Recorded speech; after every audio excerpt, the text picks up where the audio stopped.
कमलजीत जी, आपको तो लंबा अनुभव है, एक बात बताइए, आम आदमी पार्टी ने पहली बार उत्पात मचाया, चलिए मान लिया, दूसरी बार मचाया, मान लिया, तीसरी बार भी क्या पीठासीन अधिकारी को मालूम नहीं था? मैं आपके आरोपों पर ही सवाल कर रही हूं।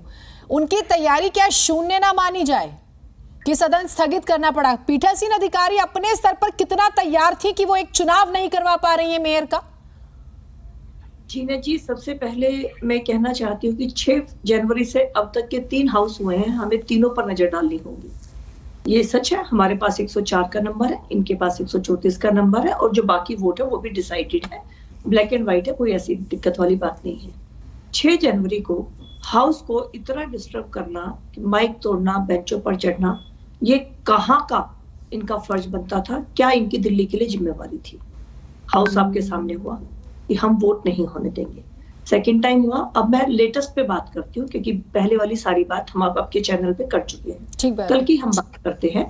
कल विकास गोयल जी दुर्भाग्य से इस सदन के हिस्सा नहीं है, मेरे साथी हैं, मेरे भाई हैं, लेकिन अब आंखों देखी यहाँ पर नहीं बता सकते हैं, आंखों देखी मैं ही बता पाऊंगी। विकास जी को जो पता है या तो अपनी पार्टी के माध्यम से पता है या चैनल के माध्यम से पता है। कल जब बात हुई तो 10 को वोट की बात, पहले मैं 10 को वोट की बात करती हूँ। पहले कभी भी ऐसी सिचुएशन नहीं आई कि मेयर के लिए चुनाव हुआ हो। आप 2017 में, क्योंकि विकास जी सदन में थे, मैं उसी की बात करती हूँ, मेयर के लिए कोई नॉमिनेशन दूसरी पार्टी की तरफ से नहीं किया गया। तो कहीं पर भी पिछले 5 साल में क्लियर नहीं हुई कि वो जो 10 लोग, उस टाइम 30 लोग थे, वोट करेंगे या नहीं करेंगे। हाँ, जोन में जरूरत पड़ी तो नॉर्थ में भी उन्होंने वोट किया और साउथ में भी किया, मेरे सामने भी किया। जब मैं मेयर थी तो नजफगढ़ जोन का चुनाव हुआ था उस समय पर, तो उन्होंने वोट किया। तो जब हंगामा इनकी तरफ से किया गया कि हम वोट नहीं होने देंगे। और जो कमलजीत जी की आवाज नहीं आ रही, ठीक से पैच करवाइए। आप बोलिए कमलजीत जी। नहीं, आपकी आवाज आ रही है, वो शैलेंद्र जी के साथ समस्या। आप बोलिए, उनकी ऑडियो ठीक कर दीजिए। आप बोलिए। कल जब बात हुई, इनके जो भी विधायक या हमारे विधायक एमपी आते हैं तो डेफिनेटली वो एक गेस्ट होते हैं और उनको फ्रंट रो में बिठाया जाता है। फ्रंट रो में बैठने के लिए इनके सभी विधायक बैठे हुए थे, लेकिन ऑल ऑफ सडन हमें पता चलता है कि संजीव झा जी और अखिलेश त्रिपाठी जी बिल्कुल अलग कोने में पीछे बैठे हुए हैं। उनको सजा हो चुकी है, अपील उनकी कैंसिल है। तो इसमें हमारी राय थी कि जब इनकी सजा है और ये अपील में भी नहीं है तो इनको वोटिंग राइट नहीं होना चाहिए। विकास जी जो यहाँ पर हाँ भर रहे हैं ना सारी चीजों की, तो विकास जी आप ध्यान करिए, जो 10 की वोट थी उस पर आपकी तरफ से ऑब्जेक्शन आया। आप अब कह रहे हैं चैनल के ऊपर कि आपने हाँ भरी, नहीं, आपने हाँ नहीं भरी।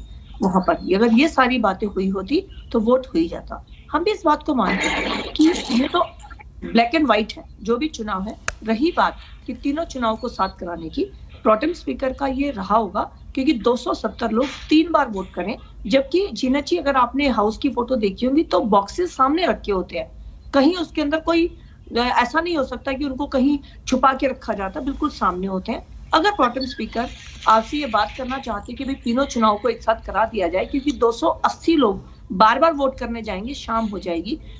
बहुत से लोगों के घर में कल शादियां थी, पार्षदों के अपने घर में शादियां थी, तो मुझे लगता है ये लॉजिकल था। कहीं कोई नहीं, लेकिन पहले तो करते थे ना, पहले तो परंपरा दूसरी थी ना कमलजीत जी, ईमानदारी से बताइएगा।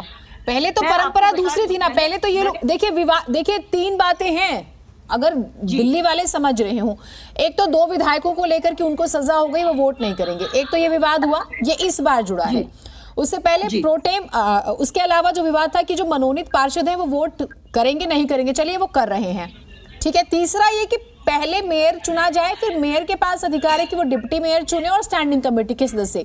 तो विवाद इस पर हुआ कि तीनों की वोटिंग एक बार हो, यही नहीं? विवाद पहले नहीं, विवाद तीनों बातों पर हुआ, ऐसा नहीं कि हाँ, तीनों पर विवाद है, तीनों पर विवाद हुआ। इसमें जीनत जी सबसे पहले आप देखिए कि 6 जनवरी को इन्होंने इसी बात पर विवाद किया कि इनको हम शपथ नहीं होने देंगे, आपके सामने है। अब इस बार की बात करें, क्योंकि बीच के हाउस की मैं कोई बात नहीं कर रही, बात लंबी हो जाएगी।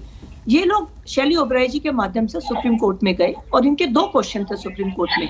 पहला क्वेश्चन था कि नंबर 1 चुनाव समय पर होने चाहिए, नंबर 2 क्वेश्चन था कि जो लोग ये हमारे नॉमिनेटेड है उनको वोटिंग राइट है या नहीं है। इन्होंने अपनी एप्लीकेशन वापस ली। एप्लीकेशन वापस लेने की जरूरत क्या थी? अब आप कहेंगे कि रीजन क्या है? अब रीजन क्या है?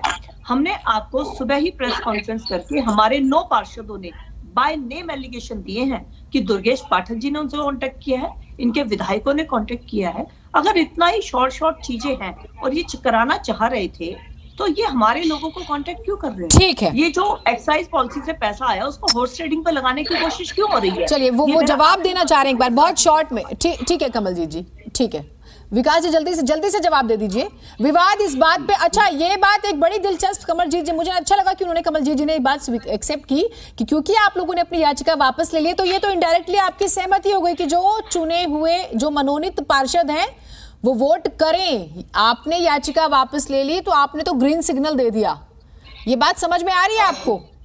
और ये मैंने जिस दिन वापस ली थी याचिका, जब चर्चा की थी तो उस दिन भी मैंने ये प्रश्न पूछा था। जी देखिए, भारतीय संविधान में 243 एक्ट में 35B में दोनों में लिखा है कि हम पार्षद वोट नहीं कर सकते। आपने कहा याचिका वापस ले ली क्योंकि 6 फरवरी की डेट आ गई थी, हम नहीं चाहते कि ये मामला कोर्ट कचहरी में पेंडिंग रहे, दिल्ली को मेयर ना मिले, इसलिए हमने याचिका वापस ली। और ये जो गलत कर रहे थे, ये जो डोमिनेट मेंबर का वोट करा रहे थे, हमने वो भी एक्सेप्ट कर लिया कि आप कराओ, चुनाव तो करा लो। नहीं किया, उसके बाद उसके बाद उन्होंने कहा कि इकट्ठे कराइए, उसके बाद हमने कहा करा लो, फिर भाग गए। मतलब जीना जी मैं चाह रहा हूँ कल बुला लें, कल करा लें चुनाव।